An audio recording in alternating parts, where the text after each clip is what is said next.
my name is Madison Brown. I'm a sophomore setter with Georgia Southern Volleyball, and I'm from Lake City, Illinois. And today I want to read you a book called Emmy, Mermaid, and the Fantastic Seahorse Race.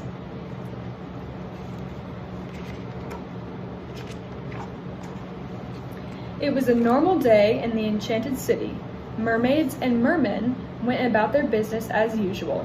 Suddenly, there was a distant rumbling, and within seconds, a whirlwind had hit the streets. The water swirled in every direction, hats went flying, and one little mermaid lost her balance completely and fell on her bottom. Yahoo! A great cry rose and then vanished into the distance as the disturbance passed. "It's that Emmy racing her seahorses again," cried the old couple, shaking their fists after her.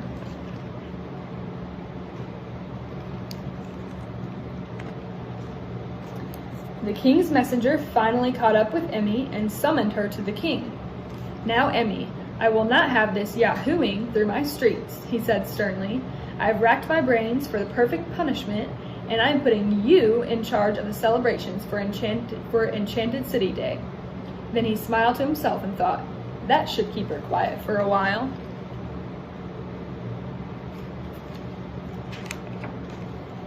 Emmy went to complain to Pearl the Curl. "Enchanted City Day is the most important holiday of our year," she wailed. "What am I going to do?" "Let's think," said Pearl. "What was the king punishing you for?"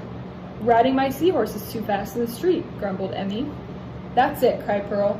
"You should hold a race."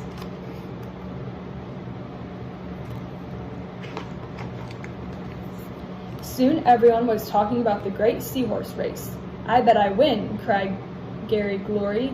"I'm really fast." "You haven't even got a seahorse to ride," said Buster Blowfish sensibly.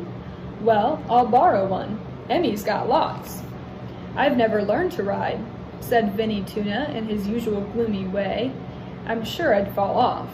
"You can't fall off," explained Buster patiently. "You're a fish. You just float off."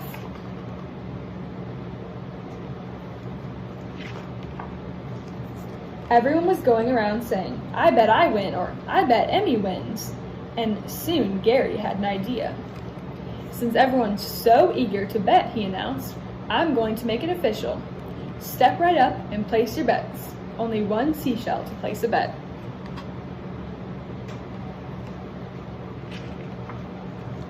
"Young man," said Oscar Octopus, swimming up behind Gary, who was struggling with a large bag of seashells, "what do you intend to do with all of your earnings?" Gary looked astonished. "I'm going to buy myself lots of fantastic stuff, of course," he said.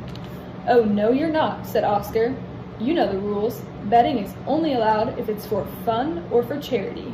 You can give those seashells to the school in the Enchanted City." "Do I have to?" grumbled Gary, but he did as he was told.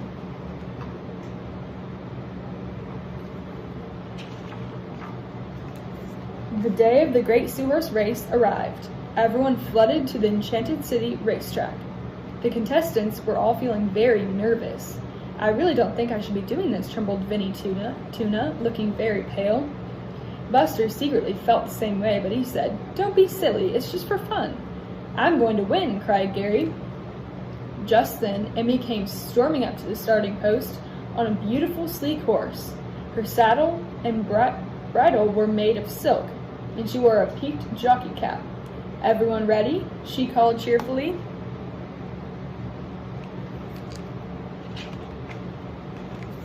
The king dropped the flag, and the riders were off.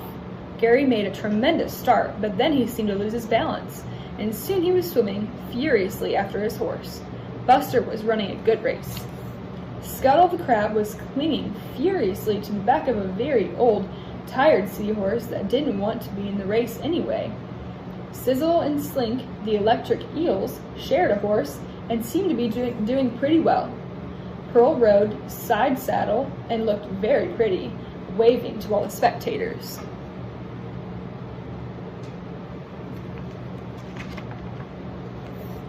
But Emmy rode like the wind. The water swirled and whirled around her, and no one had any chance of keeping up. She wasn't even riding the best horse in her stable. She had lent that to Gary Glory. but she was such a good rider that it didn't make a bit of difference. She whistled past the finishing line, the flag came down, and a cheer went up. Hurrah for Emmy, the fastest mermaid in town!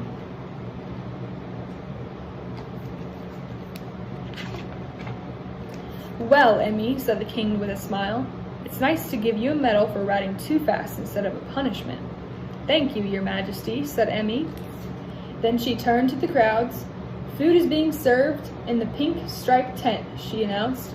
Howie waved from the tent where he had been busy all day making a pot of seaweed surprise. And there are lots of other races, cried Emmy.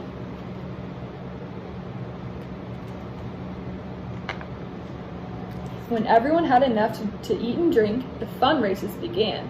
There was an egg and spoon race, which Vinny Tuna won, much to his astonishment.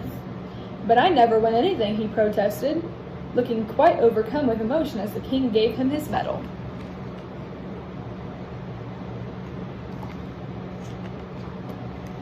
Next, there was a sack race. Pearl the Curl almost won this race, but at the last minute she tripped on her curly fins, and Gary Glory beat her to the finish line. Hurrah for me, cried Gary. Then he caught sight of Pearl's face. We'll share the prize, he said promptly. You would have won if it wasn't for your fins. Well done, my boy, beamed Oscar Octopus. Afterward, there was a cartwheeling race. The king roared with laughter as he watched the fish trying to spin on their fins.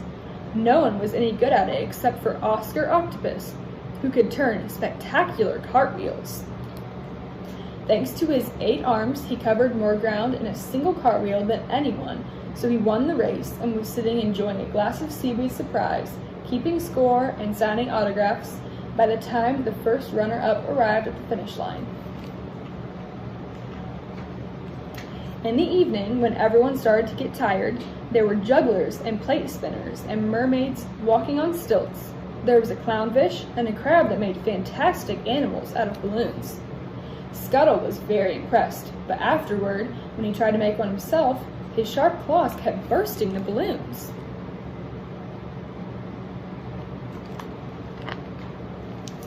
Finally, there was a big parade. Everyone who had won prizes rode at the front, and Emmy had pride of place in the king's chariot. You've done very well, Emmy, said the king, patting her shoulder. I'm very proud of you. In the future, perhaps you'll put your energy into organizing fantastic things like this, instead of wasting it by yahooing through my streets. Emmy grinned back at him, but she made no promises. The end. Thanks for joining me, and make sure you check out Georgia Southern Volleyball's YouTube to see my coaches and my teammates read other books.